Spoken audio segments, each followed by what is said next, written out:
निकट बने, सिद्धि फल से आनंद देंगे। कोशिश कर बढ़े, सोच बुलंद करे।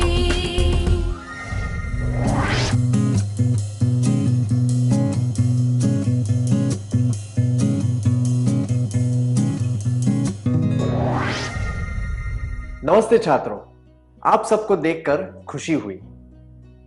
क्या हम आज के सत्र की शुरुआत एक खेल से करें? इसका नाम है लाल, पीला और हरा। मुझे 12 विद्यार्थी चाहिए। कृपया स्वेच्छा से सामने आ जाएं। आपको जमीन पर बनी हुई लकीर पर खड़े होना है। सबसे पहले खड़ा व्यक्ति लाल कहेगा, फिर उसके बाद खड़ा व्यक्ति पीला कहेगा और तीसरा व्यक्ति हरा कहेगा। फिर चौथा व्यक्ति लाल बोलकर इस कड़ी को फिर से शुरू करेगा।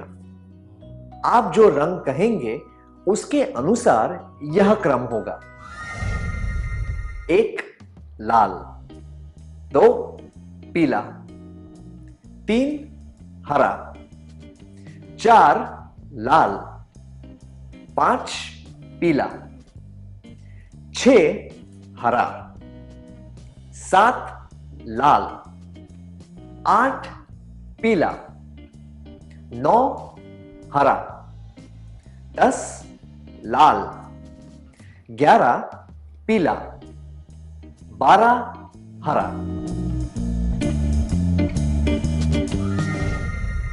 जब मैं कहूं शुरू, तब जिन्होंने लाल कहा था वे 3 कदम आगे चले जाएंगे और 4 कदम पीछे जाएंगे। जिन्होंने पीला कहा था वे 3 कदम आगे चलेंगे और फिर 3 कदम पीछे। जिन्होंने हरा कहा था वे 3 कदम आगे चलेंगे और 2 कदम पीछे। जब भी मैं शुरू कहूं, तब आपको इन निर्देशों का पालन करना है, ठीक है?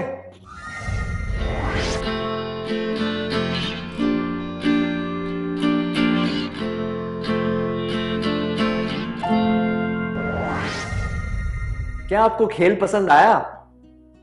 पहले तो आप एक ही लकीर में खड़े थे, पर अंत में आप 3 अलग अलग जगहों पर थे, एक के पीछे एक, है ना? लाल रंग वाले पीछे थे, पीले रंग वाले उसी जगह थे और हरे रंग वाले अपने स्थान से आगे थे। क्या अब हम इस खेल की तुलना अपनी आमदनी और खर्चे से करें? शुरुआत की लकीर हमारी मूल स्थिति दर्शाती है, आगे बढ़ना हमारी आमदनी दर्शाती है और पीछे जाना हमारे खर्चे दर्शाता है। लाल 3 इकाई कमाते हैं पर 4 इकाई खर्च करते हैं, इसीलिए वे पीछे चले गए क्योंकि उनके खर्चे आमदनी से ज्यादा है। पीले 3 इकाई कमाते हैं और 3 खर्चे करते हैं, इसीलिए वे उसी जगह रहते हैं। वे उन लोगों को दर्शाते हैं जो अपनी सारी कमाई खर्च कर देते हैं। हरे 3 इकाई कमाते हैं और केवल 2 इकाई खर्च करते हैं और कमाई का एक भाग बचाते हैं, इसीलिए उन्होंने जहां से शुरू किया था वहां से आगे है। अब आपके लिए एक प्रश्न है। कल्पना कीजिए कि 3 मेंढक एक कांच के गहरे बर्तन में गिर गए हैं और बाहर निकलने की कोशिश कर रहे हैं। एक मेंढक का बर्ताव लाल रंग वाले की तरह है, यानी कि अगर वह 3 कदम आगे आते हैं तो एक 4 कदम पीछे जाता है। दूसरे का बर्ताव पीले रंग वाले जैसा है और तीसरे का बर्ताव हरे रंग वाले की तरह है। इनमें से कौन सा मेंढक जल्दी बाहर निकल जाएगा?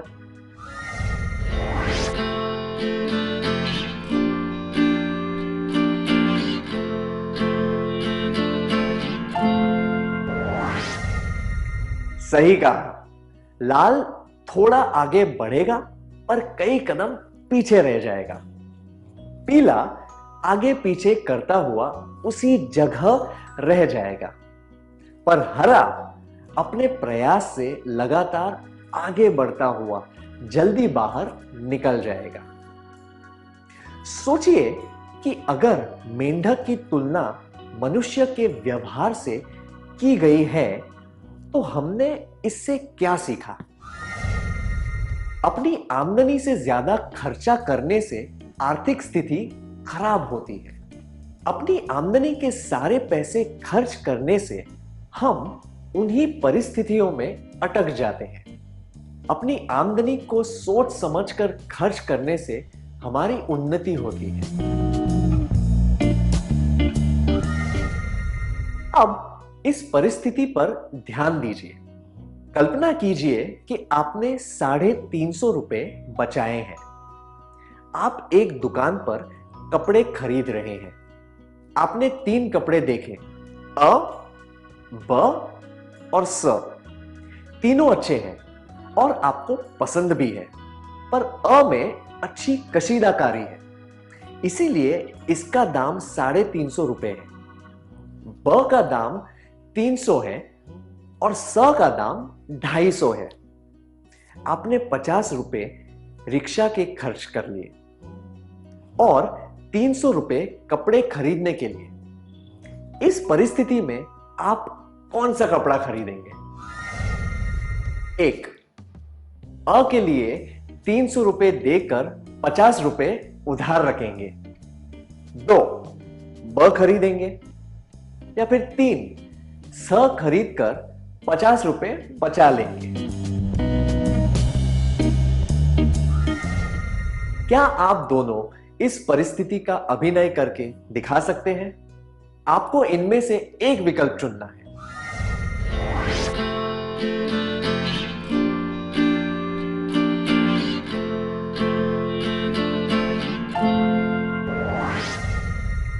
धन्यवाद, आपने बहुत अच्छा अभिनय किया।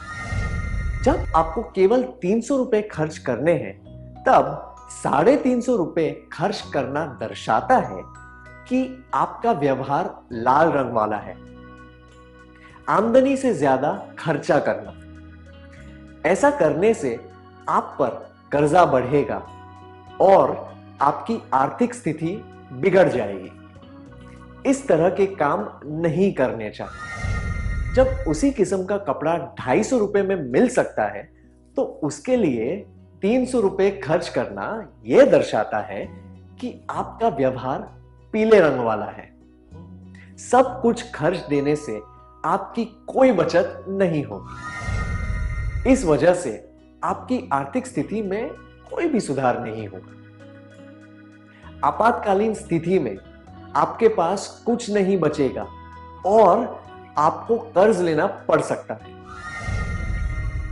जबकि उसी किस्म के कपड़े के लिए 250 रुपए खर्च करने में समझदारी है।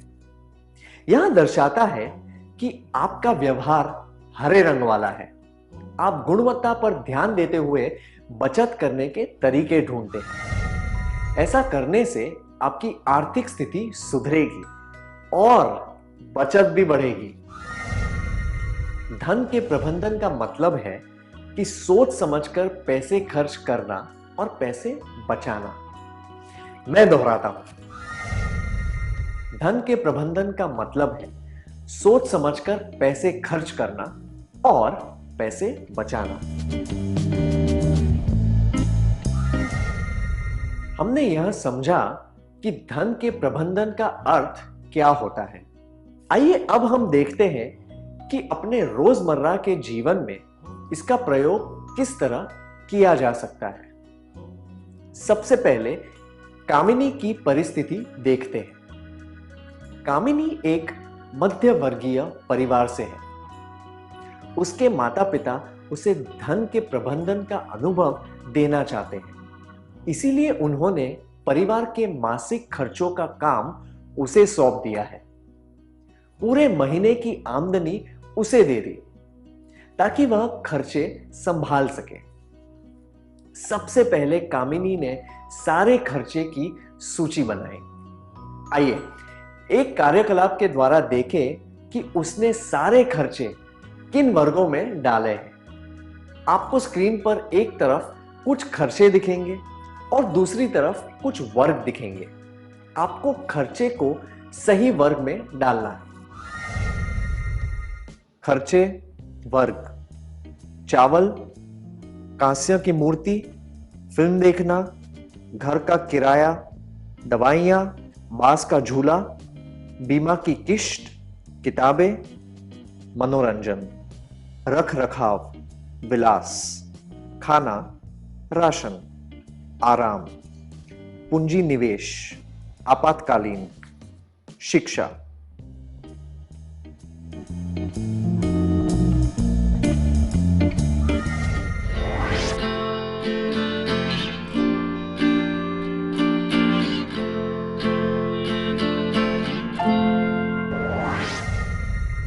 बहुत अच्छी तरीके से किया आपने, धन्यवाद। क्या हम सही जवाब देख लें? खर्चे वर्ग: चावल, खाना, राशन, कांस्य की मूर्ति, विलास, फिल्म देखना, मनोरंजन, घर का किराया, रख रखाव, दवाइयां, आपातकालीन, बांस का झूला, आराम, बीमा की किश्त, पूंजी निवेश, किताबें, शिक्षा। यह घर के खर्चे का एक नमूना है। घर की आमदनी, स्वास्थ्य, रहने का ढंग और अन्य परिस्थितियों के आधार पर यह बदल सकता है। इसके बाद कामिनी ने प्रत्येक चीज को 3 मुख्य वर्गों के अनुसार रखा: महत्वपूर्ण और जरूरी खर्च, आराम और सुख के लिए खर्च, विलास और ऐश्वर्या के खर्चे। उसकी नई सूची के अनुसार खाना, कपड़े और घर महत्वपूर्ण व जरूरी खर्चे हैं। जिन खर्चों से सुख मिलता है और तनाव कम होता है वे आराम वाले खर्च में आते हैं। जो खर्च समाज में अपना ओहदा दिखाने के लिए किया जाता है वे विलास के खर्च में होते हैं।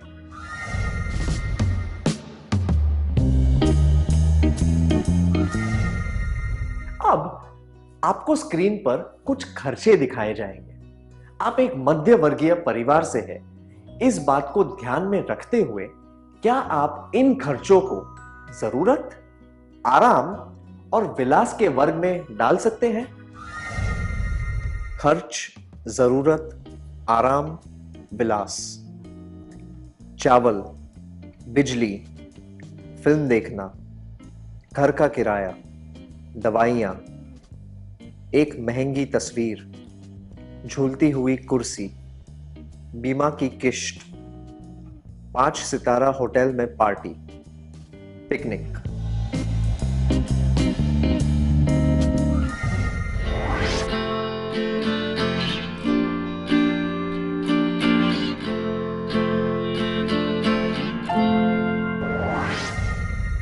आपने बहुत अच्छी तरह किया, धन्यवाद। क्या अब हम देखें कि खर्चे को किन किन वर्गों में डाला गया है?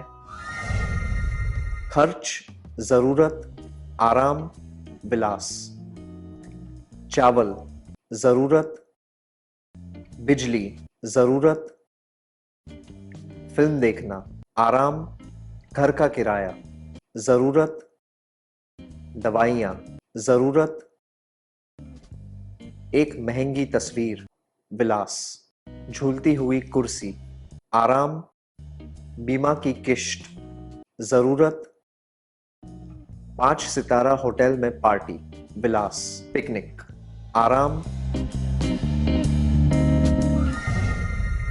कामिनी ने घर के खर्चे को अपने परिवार की आमदनी के अनुसार वर्गों में डाला।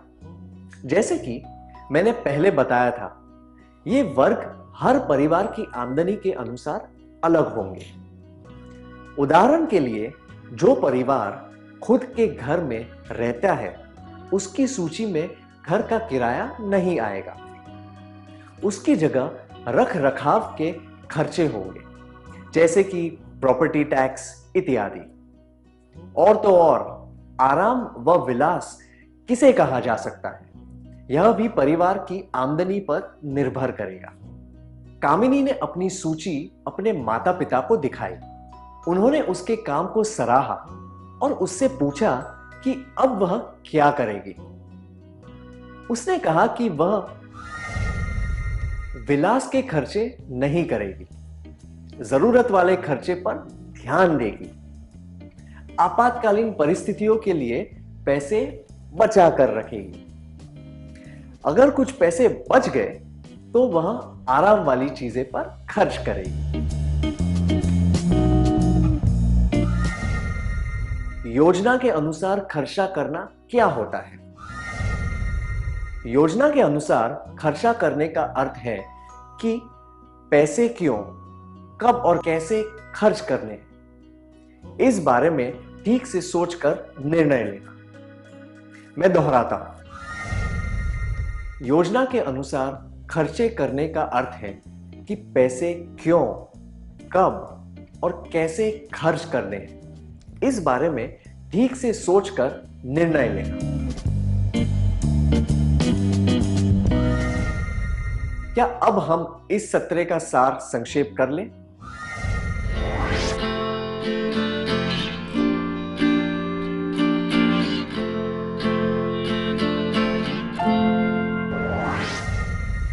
अपनी आमदनी से ज्यादा खर्चा करने से आर्थिक स्थिति खराब होती है। अपनी आमदनी के सारे पैसे खर्च करने से हम उन्हीं परिस्थितियों में अटक जाते हैं। अपनी आमदनी को सोच समझकर खर्च करने से हमारी उन्नति होती है।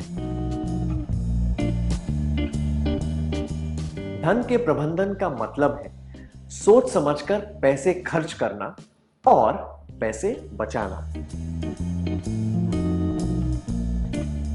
योजना के अनुसार खर्चे करने का अर्थ है कि पैसे क्यों, कब और कैसे खर्च करने हैं, इस बारे में ठीक से सोचकर निर्णय लेना। अच्छी तरह सार संक्षेप करने के लिए धन्यवाद।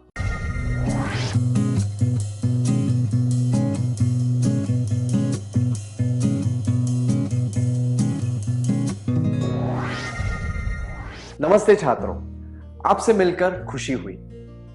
पिछले सत्र में हमने सीखा था कि धन के प्रबंधन का मतलब है सोच समझकर पैसे खर्च करना और पैसे बचाना। योजना के अनुसार खर्चे करने का अर्थ है कि पैसे क्यों, कब और कैसे खर्च करने हैं, इस बारे में ठीक से सोचकर निर्णय लेना।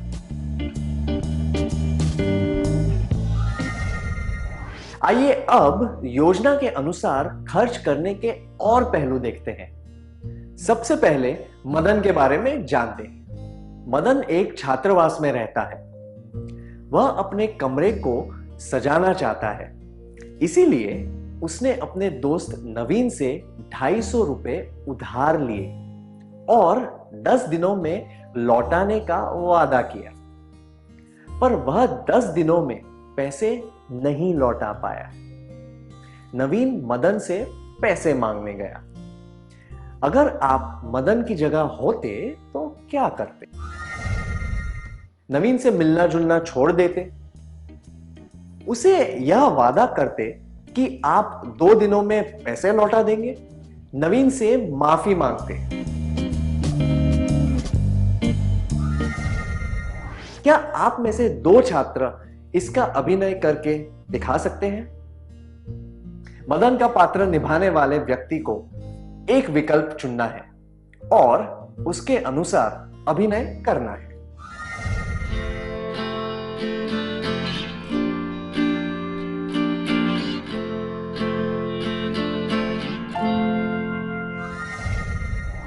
बहुत अच्छा अभिनय था, धन्यवाद। अगर मदन अपने वादे के अनुसार पैसे नहीं लौटाएगा तो उनके रिश्ते में दरार आ जाएगी। मदन नवीन से मिलना बंद कर देगा तो दरार और बढ़ जाएगी। झूठे वादे करने से भी रिश्ते और बिगड़ेंगे और नवीन मदन पर भरोसा नहीं कर पाएगा। केवल माफी मांगने से मदन का आदर और आत्मसम्मान कम हो जाएगा। हमने इससे क्या सीखा? कर्ज लेने के नकारात्मक परिणाम, रिश्तों में दरार, आत्मसम्मान और आदर में कमी। योजना के अनुसार खर्च करने का एक महत्वपूर्ण पहलू है कर्ज न लेना। योजना के अनुसार खर्च करने का अर्थ है कर्ज न लेना। अब एक कहानी से जुड़ी हुई गणित की समस्या देखेंगे। एक महान कवि था जिसने अपनी कविता एक राजा के दरबार में सुनाई। कविता से बहुत खुश होकर राजा ने उस कवि को मुंह मांगा इनाम देने का वादा किया। कवि ने तुरंत एक शतरंज की तरफ इशारा करते हुए एक वर्ग में एक दाना चावल रखने को कहा। राजा ने वह कर दिया। उसने कहा कि अगले वर्ग में उसके दुगने चावल रखे जाएं। राजा ने अगले वर्ग में 2 दाने रख दिए। फिर उसने कहा कि इस तरह हर अगले वर्ग में पिछले वर्ग के मुकाबले दुगने चावल रखे जाएं। राजा उसकी यह सरल सी इच्छा सुनकर आश्चर्य में पड़ गया, पर राजा ने उसकी मांग स्वीकार कर ली। क्या आप बता सकते हैं कि 64वें वर्ग में कितने चावल रखे गए थे?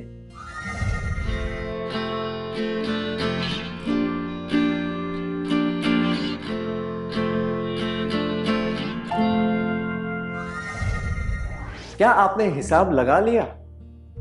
आप नहीं लगा पाए, है ना? क्या हम कंप्यूटर की मदद से इसका हिसाब लगाएं?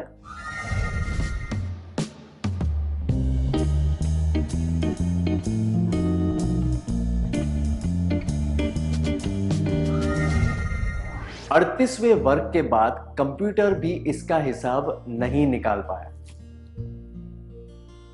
आइए फिर से कहानी पर ध्यान देते हैं।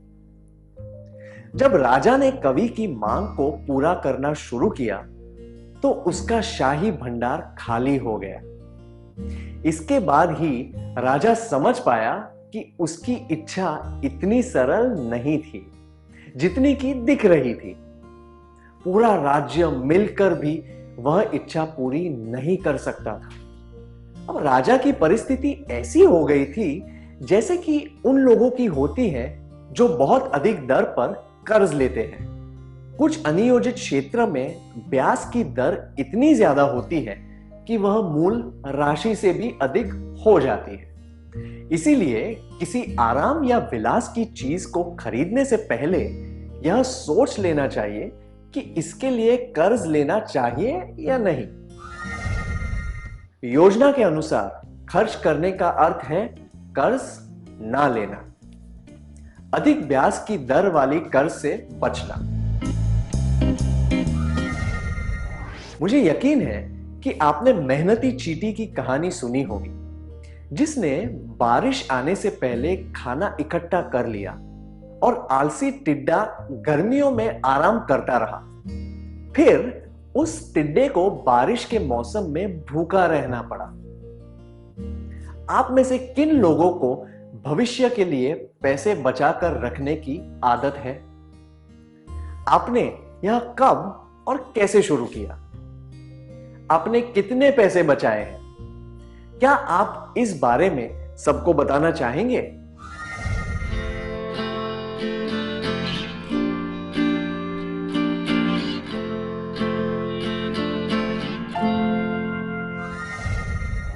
अपने अनुभव बताने के लिए धन्यवाद। जेब खर्च से कुछ पैसे रोज बचाए जा सकते हैं और उन पैसों से आप अपनी पसंद की चीज खरीद सकते हैं। आप बैंक या पोस्ट ऑफिस में एक बचत खाता खोल सकते हैं। उन बचे हुए पैसों का आप उचित समय पर सही इस्तेमाल कर सकते हैं। आवर्ती बचत खाता भी एक विकल्प है। हर महीने आप एक निश्चित राशि जमा कर सकते हैं और एक निश्चित समय के बाद आपको वह राशि ब्याज के साथ वापस मिलती है। इस तरीके से आप भविष्य में आने वाले किसी खर्चे के लिए उन पैसों को काम में ले सकते हैं। उदाहरण के लिए आवर्ती खाते के पैसे से आप उच्च शिक्षा या घर की मरम्मत, रंगाई इत्यादि इसके लिए पैसे बचा सकते हैं। हमेशा ऐसे बैंक में पैसे डालने चाहिए जो जाना पहचाना और विश्वसनीय हो। योजना के अनुसार खर्च करने का अर्थ है कर्ज ना लेना, अधिक ब्याज की दर वाली कर्ज से बचना, बचत की आदत डालना। आइए अब विनीता के बारे में जानते हैं। विनीता की चचेरी बहन की शादी होने वाली है। विनीता उसे एक घड़ी देना चाहती है। वह एक घड़ी की दुकान पर गई जहां से उसने पहले भी 2 दीवार घड़ियां खरीदी थी। घड़ी खरीदने के बाद उसकी नजर एक मेज घड़ी पर गई जिसकी डिजाइन बहुत सुंदर थी और उसकी धुन भी बहुत प्यारी थी। दुकानदार ने विनीता को उस घड़ी की खूबियां बताई। विनीता को बहुत मन हो रहा था कि वह घड़ी खरीद ले। अब मैं चाहता हूं कि आप में से 2 छात्र इस दृश्य का अभिनय करके दिखाएं।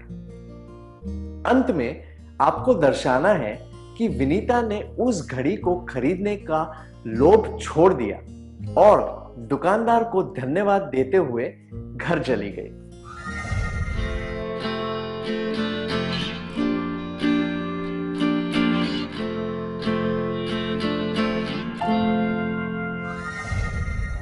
बहुत अच्छा अभिनय था, धन्यवाद। जब आप बाजार में कुछ खरीदने गए हैं तब उसके अलावा और कई सामान खरीदने का लोभ अनुचित होता है। हम बिना सोचे समझे ऐसी खरीदारी कर लेते हैं। इसे कहते हैं आवेगपूर्ण खरीदारी। अगर हम योजना के अनुसार खर्च करने में विश्वास रखते हैं तो हमें इस तरह की खरीदारी नहीं करनी चाहिए। किसी चीज की सजावट या उसके विज्ञापन से आकर्षित होकर कुछ खरीदना आवेगपूर्ण खरीदारी होती है। हम आवेगपूर्ण खरीदारी तब करते हैं जब हम पर दोस्तों का नकारात्मक दबाव होता है और हम उनके सामने दिखावा करना चाहते हैं। हमें इस तरह की खरीदारी नहीं करनी चाहिए क्योंकि यह खर्च योजना के अनुसार नहीं होता और इससे हमारी बचत में कमी हो सकती है। हम महत्वपूर्ण कामों के लिए बचत करते हैं, इसीलिए बचत के पैसों को बर्बाद नहीं करना चाहिए। किसी चीज के विज्ञापन से प्रभावित होकर खरीदारी करने से पहले यह सोचना चाहिए कि हमें उस चीज की कितनी जरूरत है और वह वस्तु पैसे खर्च करने लायक है या नहीं। अगर हमें इनमें से किसी भी बात पर शंका हो तो वो चीज नहीं खरीदनी चाहिए। योजना के अनुसार खर्च करने का एक और पहलू है आवेगपूर्ण खर्चा न करना। योजना के अनुसार खर्च करने का अर्थ है कर्ज ना लेना, अधिक ब्याज की दर वाली कर्ज से बचना, बचत की आदत डालना, आवेगपूर्ण खर्चा न करना। अब एक कार्यकलाप करेंगे। क्या आपने कभी कोई आवेगपूर्ण खर्चा किया है? उदाहरण के लिए एक दुकान पर कपड़े खरीदने के बाद आपने एक कुर्ता देखा जो आपको बहुत पसंद आया और आपने वह खरीद लिया। यह कोई कपड़ा या खिलौना या कुछ और हो सकता है। क्या आप इसके बारे में सबको बताना चाहते हैं?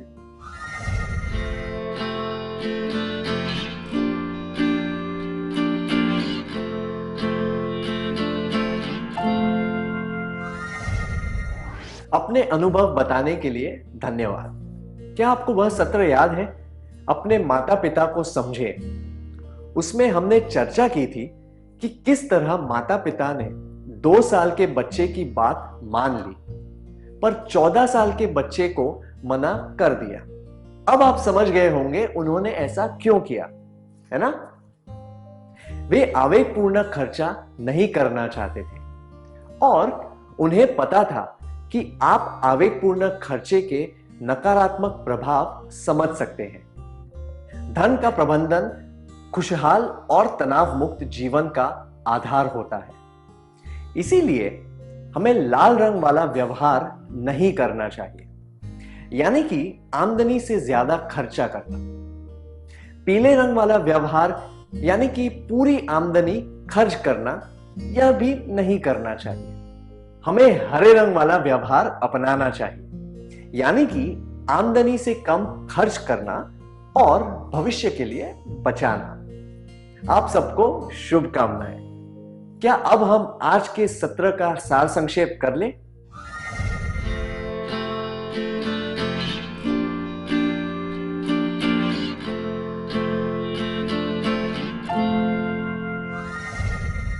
अपनी आमदनी से ज्यादा खर्चा करने से आर्थिक स्थिति खराब होती है।